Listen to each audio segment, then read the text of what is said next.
नमस्कार. हवामान व सागरशास्त्रामध्ये हवेचे दाबपट्टे कसे निर्माण होतात किंवा हवेच्या दाबपट्ट्यांचे क्षेत्रीय वितरण कसे सांगावे हे आपण पाहणार आहोत. आपल्या संपूर्ण पृथ्वीवरती मधला जो भाग आहे तो आपण विषुववृत्ताचा समजतो, जो 0 अक्षांशाचा आहे. तर दोन्ही गोलार्धात दक्षिणेला 23.5 मकर वृत्त, उत्तरेला 23.5 कर्कवृत्त आहे. विषुववृत्तावर सूर्याची किरणे लंबरूपाने पडतात, त्यामुळे विषुववृत्तावर 0 ते 5 अंश उत्तर आणि 0 ते 5 अंश दक्षिण असा हवेच्या कमी दाबाचा पट्टा तयार होतो. याचं कारण सूर्याची किरणे विषुववृत्तावर लंबरूप पडतात. आता बघा, हा विषुववृत्ताचा भाग आहे.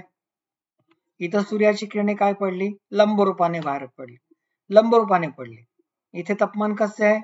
जास्त आहे. तापमान जास्त असल्यामुळे काय होणार? इथली हवा तापणार. हवा तापली की ती काय होणार? हलकी होणार. हलकी झाली की ती काय होणार?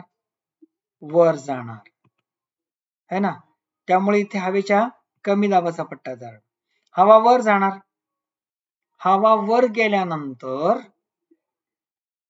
ती वरती हवा थंड आहे, त्यामुळे ती हवा जी उष्ण हवा आहे, उष्णता तिथल्या हवेत टाकणार, हवा थंड होणार. थंड हवा वजनाने जड असते. थंड हवा वजनाने जड असते आणि ती सरळ खाली येण्याचा प्रयत्न करते.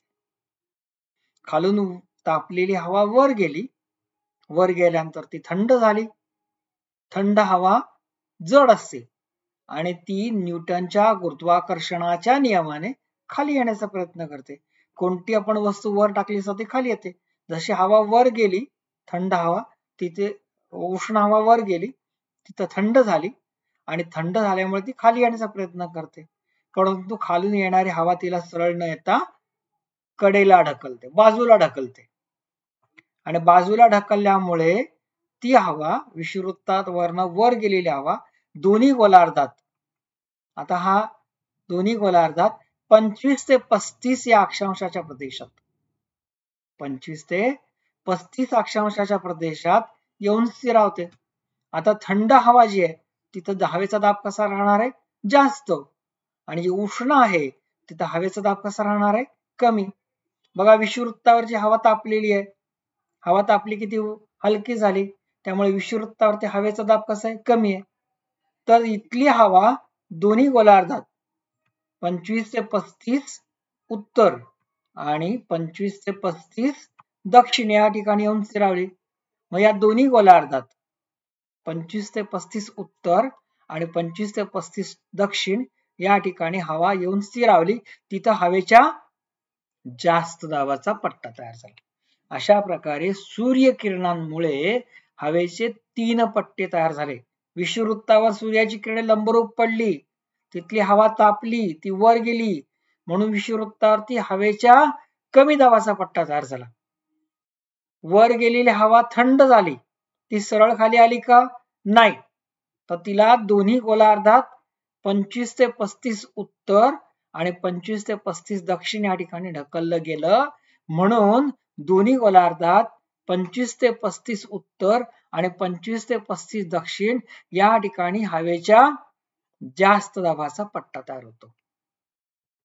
तर दोन्ही गोलार्धात 60 ते 70 या ठिकाणी पृथ्वीच्या परिवलनाचा परिणाम म्हणून हवेच्या कमी दाबाचा पट्टा तयार होतो. या ठिकाणची हवा बाहेर फेकली जाते. 60 ते 70 उत्तर आणि 60 ते 70 दक्षिण या ठिकाणी काय होतं? या ठिकाणची हवा दोन्ही गोलार्धात फेकली जाते. या ठिकाणची हवा दोन्ही गोलार्धात फेकली जाते, म्हणून दोन्ही गोलार्धात 60 ते 70 उत्तर या ठिकाणी कमी दाबाचा, दक्षिण गोलार्धात 60 ते 70 या ठिकाणी कमी दाबाचा आणि दोन्ही गोलार्धावर हवेच्या जास्त दाबाचे पट्टे तयार होतात. म्हणजे अशा प्रकारे विषुववृत्तावरती कमी दाबाचा, दोन्ही गोलार्धात 60 ते 70 या ठिकाणी कमी दाबाचे असे 3 हवेच्या कमी दाबाचे आणि उत्तर आणि दक्षिण गोलार्धात 25 ते 35 या ठिकाणी जास्त दाबाचे आणि दोन्ही गोलार्धात जास्त दाबाचे असे 4 हवेच्या जास्त दाबाचे आणि 3 कमी दाबाचे 7 हवेचे पट्टे तयार होतात. धन्यवाद.